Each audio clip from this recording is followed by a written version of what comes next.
नमस्कार मित्रों, मैं अर्जुन आप सभी का स्वागत करता हूं एक बार फिर से हमारे YouTube चैनल पर। आइए हर रोज की तरह आज भी एक छोटा सा टॉपिक लेकर के आए, उसके बारे में पढ़ते हैं। तो आज का टॉपिक रहने वाला है आपका शुक्राणु की संरचना। ये इंपॉर्टेंट टॉपिक है आपका बहुत ज्यादा। ये आपके एग्जाम के पर्पज के साथ साथ आपके जो प्रैक्टिकल होते हैं, इसमें जो आपके एग्जामिनर्स आते हैं, उसमें आप अपना डायग्राम बनाने के लिए एक चार्ट बनाते हैं। उसमें आप एक ऑप्शन आपके पास ये भी हो जाएगा कि आप अपने चार्ट पर एक डायग्राम शुक्राणु का बना सकते हैं और इसके बारे में पढ़ करके आप अपना जो आपका प्रैक्टिकल रहने वाला है उसे भी अच्छे से कर सकते हैं। इसके साथ साथ ये आपके जो है बोर्ड के जो आप एग्जाम देंगे उसमें भी क्वेश्चन बन सकता है। तो यहाँ आपके इस डायग्राम से आपके दो काम होने वाले हैं। तो आइए आज इसके बारे में पढ़ते हैं। संरचना और इसके कुछ पॉइंट्स रहते हैं, कुछ भाग हैं इसके, उनके बारे में पढ़ेंगे आज। शुक्राणु की संरचना। तो आइए आप शुक्राणु की संरचना के बारे में पढ़ते हैं। देखिए सिंपल सी अगर बात करें तो शुक्राणु क्या होता है, ये आप जो देख रहे हैं ये वाली संरचना, ये शुक्राणु की संरचना बनी हुई। अगर शुक्राणु के बारे में बात कर लें तो शुक्राणु क्या होता है। देखिए शुक्राणु जो होता है आपका ये क्या है, मानव जीवन का एक बहुत ही अहम भूमिका निभाता है। जो जनन प्रक्रिया है जिसके माध्यम से कोई भी जीव जो है अपने ही जैसी संतति को उत्पन्न करता है, वो शुक्राणु के ही माध्यम से होता है। ठीक है, आप सभी ने अपने सिलेबस में पढ़ा होगा शुक्राणु और अंडाणु के बारे में। तो ये क्या होता है कि जो आपके पुरुष के वृषण होते हैं उनमें अर्धसूत्री विभाजन के द्वारा इसका निर्माण होता है शुक्राणु का। और ये क्या है, जनन की प्रक्रिया के माध्यम से अंडाणु से इसका जो है, जब ये अंडाणु से क्रिया करता है, निषेचन क्रिया करता है, तो ये क्या होता है, इससे जो है भ्रूण का निर्माण होता है। तो ये शुक्राणु आपका रहा, शुक्राणु की परिभाषा। तो इसकी संरचना के बारे में बात करते हैं। आइए शुक्राणु क्या है। देखिए शुक्राणु की अगर संरचना की बात करें तो हमने ये बना रखी है इसकी संरचना।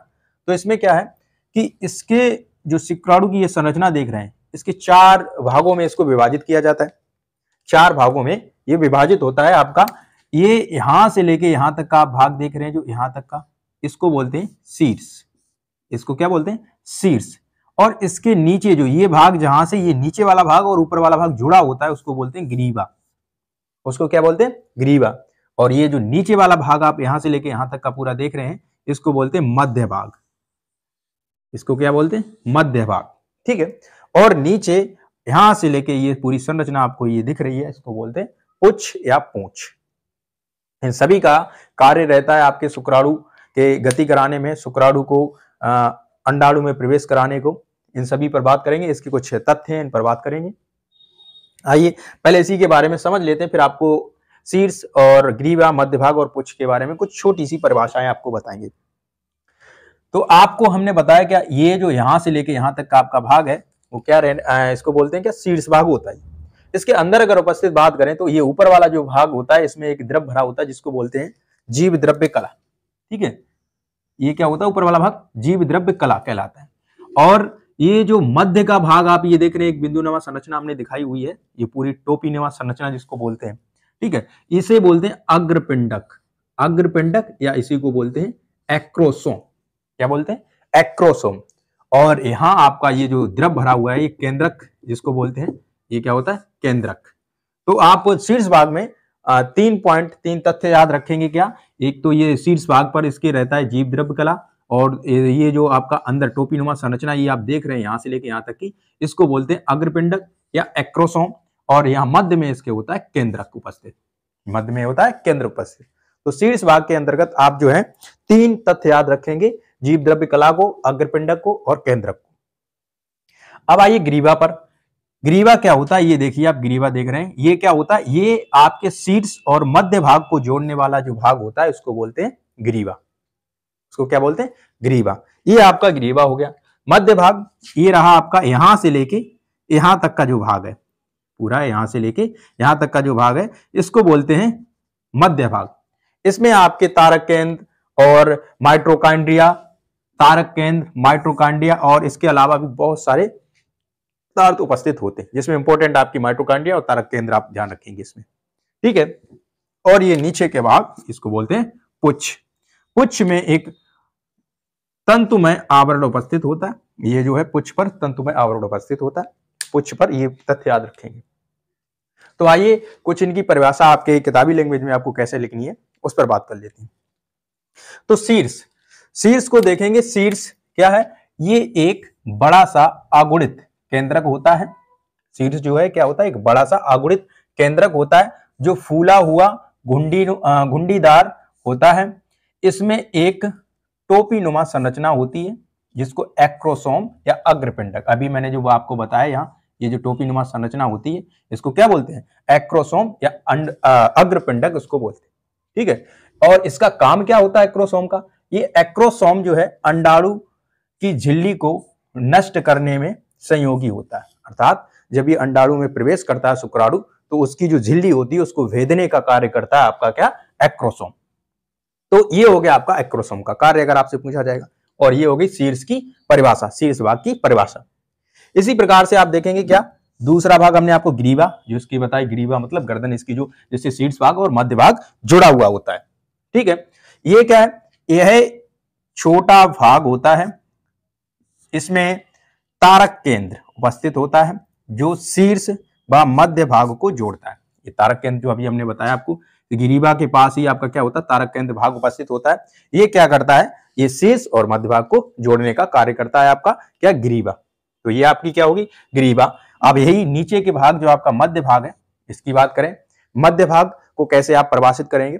देखिए, मध्य भाग, मध्य भाग क्या है? ग्रीवा से जुड़ा भाग। इसमें जो ग्रीवा से जुड़ा हुआ भाग होता है उसको बोलते हैं मध्य भाग। नीचे की ओर जो जुड़ा हुआ भाग होता है उसको बोलते हैं मध्य भाग। इसमें माइटोकॉन्ड्रिया, इसमें अभी बताया जो माइटोकॉन्ड्रिया उपस्थित होता है जो गति के लिए ऊर्जा प्रदान करता है। इसके कहने का अर्थ यह है कि जो आपका मध्य भाग होता है इसमें माइटोकॉन्ड्रिया उपस्थित होता है। जो माइटोकॉन्ड्रिया होता है वो ऊर्जा प्रदान करता है किसको? शुक्राणु को, ताकि वो गति कर सके। गति करने के लिए ऊर्जा की आवश्यकता होगी, तो ऊर्जा उसको मिलती है माइटोकॉन्ड्रिया से। पूरे शुक्राणु को जो है ऊर्जा माइटोकॉन्ड्रिया के माध्यम से उसको ऊर्जा मिलती है जो गति करने में सहायक होता है, गति के लिए जो यूज होती है। अब ये उपस्थित कहां होता है? आपका मध्य भाग में माइटोकॉन्ड्रिया उपस्थित होता है। अब लास्ट भाग अगर आप देखेंगे, पुच्छ जिसको बोलते हैं, पुच्छ। ये रहा आपका पुच्छ। पुच्छ क्या है? ये लंबी कोड़ेनुमा संरचना होती है जो शुक्राणु को गति कराने में सहयोगी होती है। एक क्या होती है? एक लंबी कोड़ेनुमा संरचना होती है जो शुक्राणु को गति कराने में सहयोगी होती है। ठीक है। तो ये है आपका छोटा सा टॉपिक, 10-15 मिनट का, 10-12 मिनट का आपका वीडियो। इसमें आपको पूरा टोटल शुक्राणु के बारे में जानकारी मिल जाएगी। और ये शुक्राणु क्या होता है और इससे भी तथ्य जुड़े हुए होते हैं, जैसे शुक्र जनन क्या होता है। अर्थात शुक्र जनन का मतलब शुक्राणु का निर्माण। शुक्र जनन का मतलब शुक्राणु का निर्माण।